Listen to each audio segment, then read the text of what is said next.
Hey everybody, welcome to our Read Play Talk story time at Townie Small, and happy last day of school. I know our kids who are in Mesquite ISD are so excited to be out for summer, and we are too. We actually have big plans this summer with Read Play Talk, and I want to share some of those with you. We are going to start introducing in-person story times again this summer. During the months of June and July, we will be offering one in-person story time for the month and one virtual story time for the month. You can see more information about that on our Read Play Talk Facebook page, but also another event that we're doing this summer are our Read Play Talk bus pop-up at the park events. So we are doing 4 pop-ups at local parks, 3 in Mesquite and 1 in Balch Springs. We would love for your family to come and be a part of one of those and experience the Read Play Talk bus in person. It's going to be a great summer, and we can't wait to get started. But let's focus on today. We have a special guest reader today. Mayor Bruce Archer is here to read with us. Mayor Archer has served on the City Council for several years and has now served as our mayor for a couple of years. And Mayor Archer is a huge supporter of our schools and the Read Play Talk initiative, so we are really excited to have him be your guest reader today. I hope you enjoy his book, and then stick around later and I'll show you a craft you can do at home. Hello, boys and girls. Mayor Bruce Archer here today. Super excited to read a new story to all of you. Our story today, Grace for President. Now, I grew up in Mesquite schools like each of you. And when I was a boy, I used to go to the library all the time, and I would often check out books about U.S. presidents. So this book is kind of extra special for me to read to you today. So let's get started, okay? Now, as you see, as we begin here, you see several presidents in the front cover. You see George Washington, Theodore Roosevelt, Thomas Jefferson, Abraham Lincoln, Barack Obama, and Franklin Roosevelt. And the star of our book today, Grace, at the bottom right. Grace for President. On Monday morning in September, Mrs. Barrington rolled out a big poster with all of the president's pictures on it, as you can see. Grace Campbell could not believe her eyes. "Where are the girls?" she asked. "That's a very good question," said Mrs. Barrington. "The truth is, our country has never had a woman president." "No girl president ever?" Grace asked. "No, I'm afraid not," said Mrs. Barrington. Grace sat at her desk and stewed. No girls? Who'd ever heard of such a crazy thing? Finally, she raised her hand.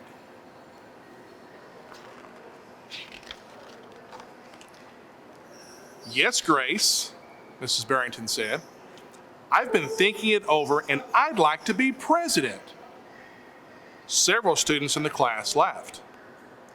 "Well, I think that's a star-spangled idea, Grace," said Mrs. Barrington. "In fact, we can have our own election right here at Woodrow Wilson Elementary, who also was a president." The snickering in the room stopped, and Grace smiled. "Would anyone else like to run for president?" Mrs. Barrington asked the class. Nobody raised their hand. Becoming president was going to be easy, Grace thought. The next day, Mrs. Barrington made an announcement. "In the name of democracy, I have invited Mr. Waller's class to join our election. Their class has nominated Thomas Cobb to be their presidential candidate." Grace's heart sank. Thomas was the school's spelling bee champion.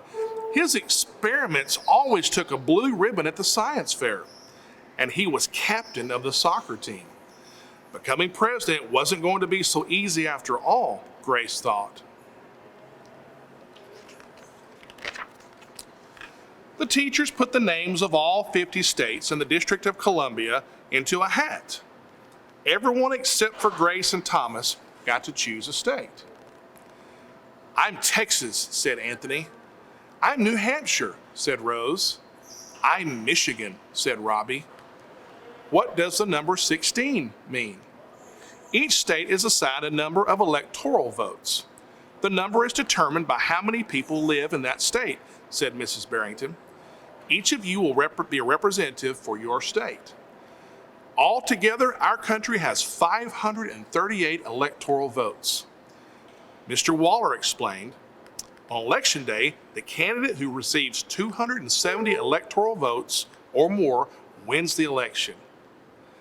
Why 270? Asked Rose. That's more than half of all the electoral votes, Mr. Waller said. Becoming president really wasn't going to be so easy after all, Grace thought. Grace came up with a campaign slogan. Make history vote.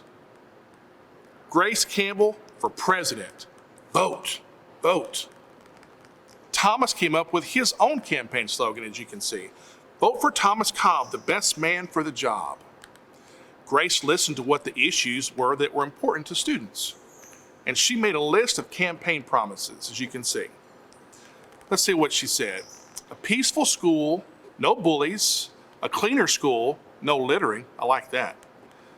Better hot lunches, no more fish stick tacos. Thomas made up his own list of promises. Free tutoring, free soccer lessons, fish stick tacos every week. So I guess there was a real division on who liked fish tacos at Woodrow Wilson Elementary. Grace made campaign posters and buttons, and Thomas made posters and buttons too. So the campaign's really getting underway now. Each week, the teachers set aside time for the candidates to meet with their future constituents. Polls were taken. Voters were making their choices. See everybody getting involved? Grace continued to campaign. Vote for Grace. At recess, she gave speeches. During lunch, she handed out free cupcakes. After school, she held rallies and brought everybody together to share what she wanted to do for her school. Meanwhile, Thomas wasn't worried. He had cleverly calculated that the boys held a slightly more electoral vote advantage than the girls. At recess, Thomas studied his spelling words. During lunch, he worked on his latest science experiment. After school, he played soccer. So it doesn't look like he was really focused on the campaign, does he? Even before the election, Grace made good on her promises. She joined the safety squad, she organized a school beautification committee, and she volunteered her time in the school cafeteria. So it looks like Grace's focus was about serving and helping others. Never a bad campaign strategy. In early November, Woodrow Wilson Elementary hosted a special Election Day assembly. Grace and Thomas took their places on stage as the school band began to play. Henry was the first representative to approach the microphone. Fletcher said, "The last frontier state of Alaska cast its 3 electoral votes for the best man for the job, Thomas Cobb." And Henry said, "The Yellowhammer state of Alabama cast its 9 electoral votes for Thomas Cobb." Hannah called out, "The Grand Canyon state of Arizona cast its 11 electoral votes for Grace Campbell." And so it went. State after state cast their electoral votes. The school board and the gymnasium kept track of all the totals. The voting demonstration was quickly coming to an end. Clara approached the podium. The Badger state of Wisconsin cast its 10 votes for my best friend, Grace Campbell. Grace looked at the school board. Thomas had 268 electoral votes, and she had 267. There was only one state still unaccounted for: Wyoming.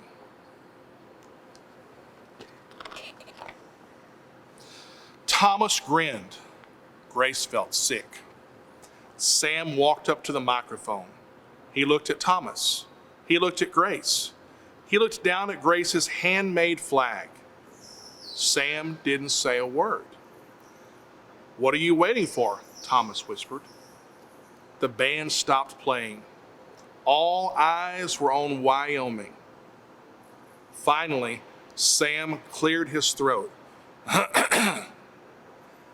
The equality state of Wyoming casts its 3 electoral votes for, and think about a drum roll, okay?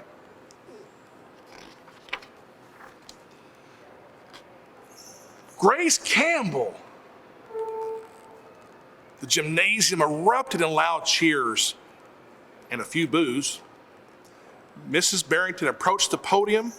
With 270 electoral votes, the winner is Grace Campbell. Thomas looked stunned. Grace hugged Sam.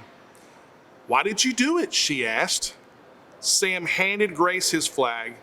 "Because," he said, "I thought you were the best person for the job."